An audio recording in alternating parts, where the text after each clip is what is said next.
This is the Studio Mouth Podcast, episode 39. I'm Harold Ree. Wherever you are in life's journey, remember that one person can make all the difference in your life and in the lives of others. Today's guest is Alanna Rantala.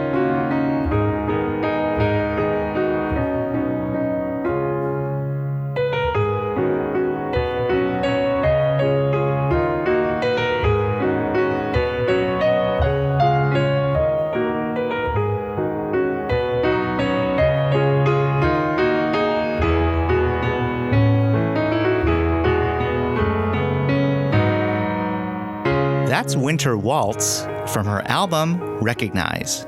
Alanna Rantala is a proud mother of 2 children, a graduate of the University of California at Davis, as well as the New England Conservatory. She started piano at the age of 2, and music has been a big part of her life ever since. We're going to play several tracks from her album, Recognize. First, we start with something that happened to Alanna that would change her life. I suffered a really serious injury. Probably late 90s when it started. I had just finished doing a rather large program of piano solo concert music as a faculty recital, which went well and everything was fine. But then a few months later, I just noticed my hands were starting to get a little achy and tired, and I didn't notice anything other than maybe I'm just practicing too much. I had never heard of overuse injuries or repetitive stress, and so, of course, I just kept practicing and not resting like I should have done. And one day, I woke up and I literally could not move my hands. It was probably the worst day of my whole life. I was just like traumatized by the whole thing, and I didn't know what was going to happen. And my worst fear was, what if I could never play again? And, you know, for a musician or anyone that has their hands as their instrument, this is the worst possible thing that can happen. Yes. So anyway, I fortunately got directed to the proper therapists and performing arts people that really helped me heal. And it took many, many months. And even to this day, I still have some issues with my left hand. But I healed enough to be able to play. And it was limited playing. And so that's why I had said that my career was somewhat cut short because I was no longer able to do 4, 5, 6 hours a day of playing and doing concertizing. And so that chapter of my life had to end, which was unfortunate. And I don't know that it's permanently ended. I shouldn't really say that because I've gotten so much better. And over the years, composing came out of this because I was able to tailor what I was writing for my hands and what I could manage. And so when I finally decided to do the album, part of me was fearful that how am I going to get through a recording session? There's no way. What if I have a bad day? I can only play for 5 minutes and I book a session for 2 hours and I don't know how I'm going to do this. And then I just was so determined that I realized if I had patience and I worked up to it, I could do it. And so, yeah, it actually worked out really well and I was able to get through my sessions with breaks. How many pieces are on your CD? There are 13. And how many recording sessions do you estimate you needed to get those 13 tracks done? I think it was around 10 sessions, give or take. And then we had some editing, mastering, and other things that go along with the whole process. So it's actually really involved.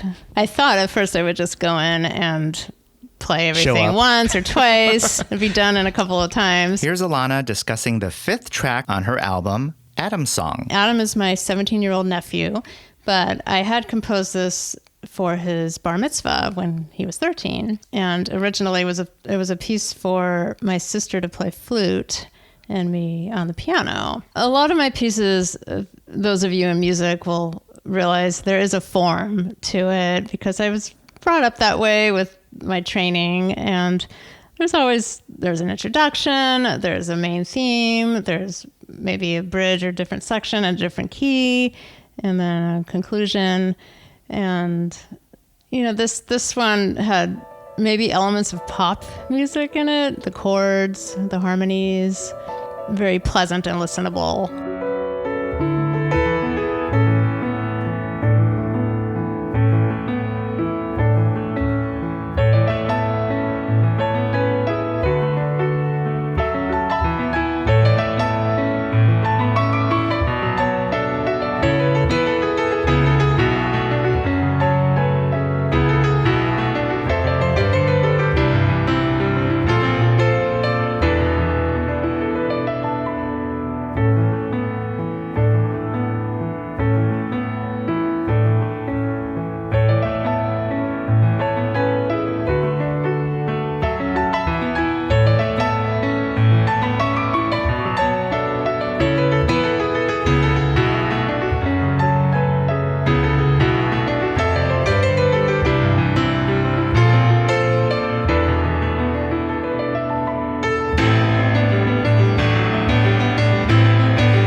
I was fortunate. I recorded at Studio Trilogy in San Francisco, which is just a wonderful, wonderful place. Had fabulous people to work with. And I was just fortunate that I had a good situation. Everybody was patient. And if I did need to cancel if I was having a bad day, they were great with that. So, What song of the 13 was the most challenging to record? the very first track was the hardest. I think technically it's just a difficult piece. And I think I did somewhere around 20 to 22 takes of that one. Then there was an easy one that only took me 2 takes. After I have the master recording, I took it to a company called Disc Makers. They're based in New Jersey. You order how you want the cover to look, how you want the track listings to look, the credits. I put it together, all of that, and then they put it, give you the proofs, and then you get to approve everything. And it's a process. You put together your own artwork and liner notes and credits and all that. What was the most meaningful part of that process for you? I think the most meaningful was I chose the image for the cover as a skyline of Boston. And Boston is really dear to me because I spent half my adult life living there.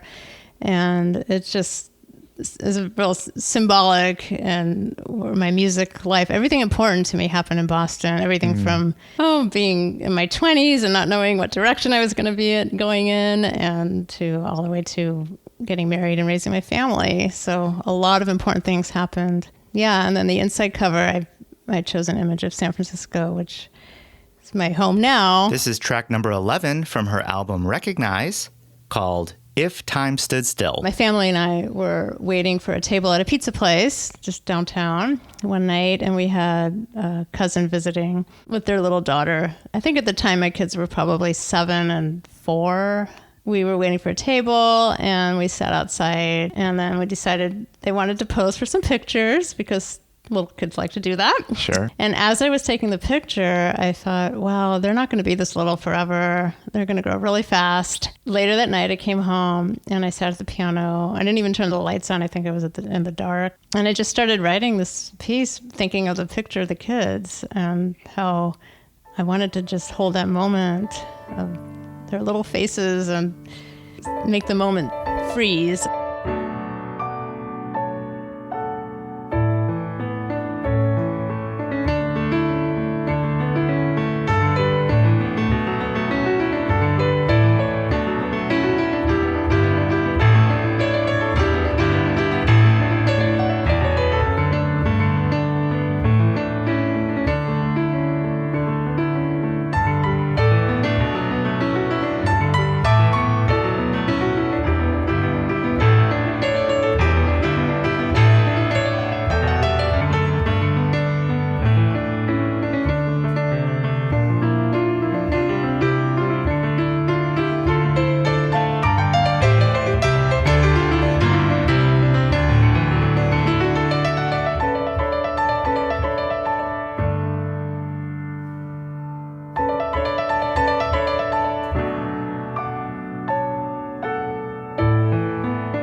You don't necessarily write down and compose in written form. Instead, these are really kind of composed in your head. Yes, that is another unusual thing that people have not heard me say too much, that I do not write down these pieces, other than maybe a few bits and pieces of some of the songs. In my past, when I took courses in composition and theory, I did have to write everything down, and I learned how, and I knew how. Everything was composing for something, whether it was a school assignment or something that I had to do. This was the first time I really didn't have to compose. I just did it for my own enjoyment. And it felt like at the time I could remember everything pretty easily as I was writing it. And I did one piece at a time. And I don't know how I really remember it all, but it just, I think part of it is my perfect pitch and just having the ear, which helps. When I was a child, I really wasn't encouraged to compose and be creative, which is interesting because my parents are both musicians and my mom taught me. But for some reason, if I wasn't practicing my Beethoven and Mozart and scales and everything I was supposed to be practicing, then she would tell me that I was goofing off and why are you fooling around with that if I just tried to make up things. And I wasn't really encouraged. Although I did do some writing and art and things like that as a child. But it was interesting to me that it wasn't until I got to Boston and I was surrounded by a lot of music schools and friends in music and just a whole area full of creative people. That's really where I got inspired.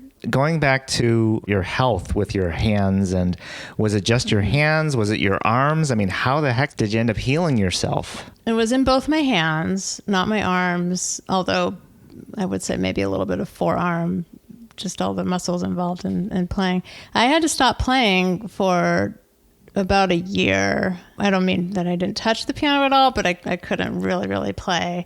And I had to cancel several gigs and just really take care of myself, which was really hard. And even when I thought I had healed, I still went right back to playing. I even took a job at a college not long after that year off. It was right before my first son was born. I was an adjunct professor and did choral accompanying and class piano teaching. A lot of playing. I did a lot of playing, but I would come home at night and have to stick my hands in ice water. And it was really probably not the most ideal thing for me. Wow. But I could not imagine not playing. It was just, I wanted to do it so badly. Once I had my kids, I think my priorities shifted enough that I knew that, okay, I really need to take care of myself, that I can't have crippled hands and raise my kids. And so I was really much more careful after that. And I realized I could always teach, and I always was able to be at the piano with that. And I felt that I was still making a difference in these kids' lives, and I was doing what I loved. So just patience with healing. If any young pianists are listening, what kind of advice would you offer to make sure that they don't run into the same issues? My biggest advice is really pace yourselves. I think I tell my students that quite often. I don't have anybody that's at conservatory level, but once you get to that level, you really are driven to practice many, many hours a day. And it's like an athlete. Because you have nothing else to do, right? In some ways. Right. You're in the practice room, you hear somebody else play something better than you, and you immediately think, I need 5 more hours today just to get better. And it's, you have to really pace yourself, take breaks, do exercise, keep your arms and hands strong for endurance, do the proper warming up. This is another thing that I didn't learn really early on. It's just not to dive into playing the most difficult pieces without a proper warm-up. A lot like an athlete, if you think about it. Yeah. Well, when you were talking about the ice baths, right? I mean, that's what, like in baseball, pitchers have to ice down their arms after a game of throwing really hard. It's interesting now that I feel really comfortable talking about having been injured, because back then when it happened, I didn't know enough about it. And it was almost like the stigma attached if you said you were injured, that you wouldn't get hired at jobs or get gigs. And now it's really common. Unfortunately, it's much more common, and especially with computer related jobs as well. Oh, absolutely. A lot of injuries. Yeah. And so thankfully we have ways to help heal. What do you love about being a musician, and what are some of the challenges? I just love music in general. Being a musician, it's just always been who I am. It's what I identify with. The thing I enjoy quite a bit is teaching and being able to share my knowledge and experience with the youngsters that I teach. I've taught all ages, everything from classes with 2-year-olds and moms to college level. And it's a big variety. I really enjoy the middle school age group as they're becoming young adults almost, and they sometimes reach the level where they're playing pretty impressive music, some sonatas or Chopin or Mozart, and it's exciting to see that because they really develop a love for the piano. And that's really my goal, is that they learn to love music and love the piano. And not everybody does, and that's okay. But if they have the opportunity to try it and see what happens with it, I think that's great. So I enjoy that part of teaching. Now that you've done your first one, or one that's all you, right? What do you think? Are you done? Are you going to do another one? Oh, that's a good question. I really would love to do more, but I have to compose more first. I feel like I had all of this since it was in my head. I needed to get this done before I could perhaps clear space to write some more music, because I really didn't think that I would be pursuing this as a long-term hobby, but I didn't know if I would be able to come up with anything else. So I'd like to, and maybe I'll do something completely different. One of the things that really got me going forward with this was my uncle, my mom's brother. I was pretty close with him over the years. Lived on the East Coast, and we kept in touch, but he unfortunately passed of leukemia last year. And on my last visit to him, I had been talking about wanting to do an album, and he said, "You should definitely do it, and I'd love to hear it." And he took a turn for the worse. And then when he passed, it just was almost an eye-opener to me that I need to just do what I want to do now, because life is so unpredictable. And it made me realize how you really can't put off things. And no matter how many fears I had about endurance or being able to get through a session, I just knew I had to do this for me, because it was something I always want. I want my kids and their kids to know about, that I did this project. So of course, yeah. And your students and my students and your friends, of and course, all that, right? And I'm getting so much good feedback. It's amazing to me. I really didn't think anything would come of it, and then I'm getting so many nice compliments, and people are listening in their cars and telling me how much they enjoy it, and it just makes me feel so rewarded. The favorite track I love to listen to from Alanna's album is the 4th track, Winter Waltz.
What's your preference? Fast, slow, loud, soft? I don't really have a favorite on this. I think each piece has its own meaning and character. And this particular CD, it doesn't, to me, it doesn't show the most difficult level for me. Obviously, with my injuries, I've had to step back a little bit from the really demanding repertoire, but it doesn't mean that I couldn't play more difficult or maybe even compose more difficult music. I just chose this as a comfort for me, and I enjoy it. It's not that it was easy. I think back, one of my dreams as a kid was to play the Rachmaninoff Second Piano Concerto. I remember being 9 years old and listening to a recording and thinking, I want to play that one day. And sure enough, my senior year of college, I performed it with the college orchestra as a soloist. So I lived that dream, which I was really proud of. But it doesn't mean playing the hardest pieces. It's not really a goal of mine anymore. I think as a youngster, you get this ego of, I want to play the most difficult thing out there. And I think I was working on the Barber Piano Sonata, which is really difficult, when I had started the injuries. And so it almost was a wake-up call to me that, maybe my physical stature or the way that my endurance was, I wasn't meant to play some of these pieces, and that's okay. And you can still enjoy it. What actually gets you through those struggles as an artist? Well, believing in yourself and really networking and finding the right kind of jobs. It's hard thinking back. I think the challenge for me was just really managing a difficult schedule. I had, at one point, I honestly had 80 students, and this is a lot in groups. I shouldn't say there were private students.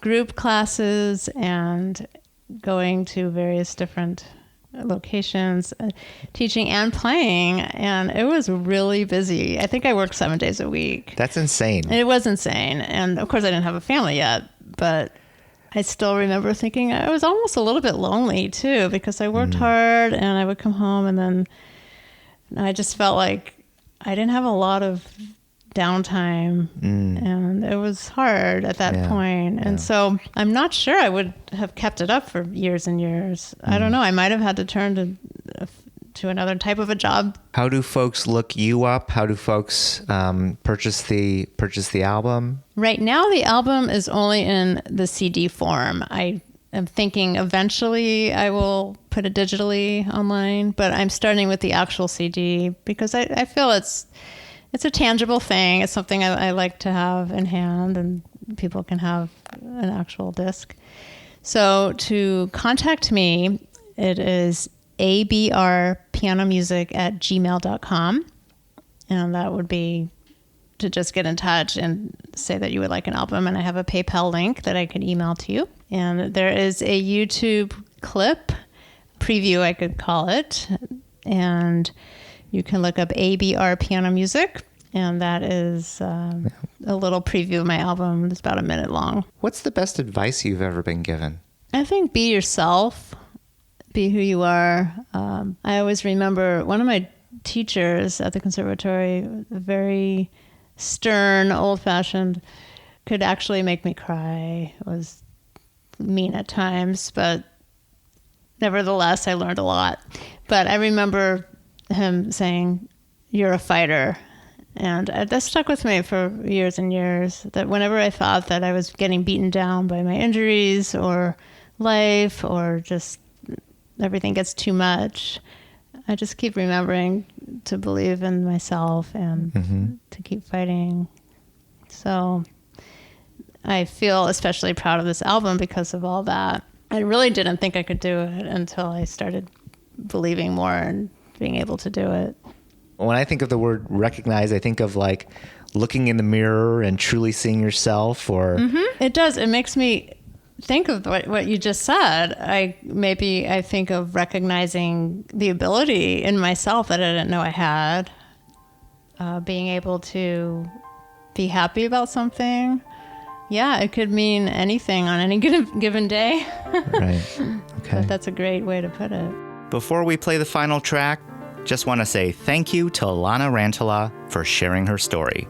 If you want to learn more about Alanna, as well as receive instructions on how to order her album, Recognize, go to our show notes at studiomouth.com/39. That's the number 39.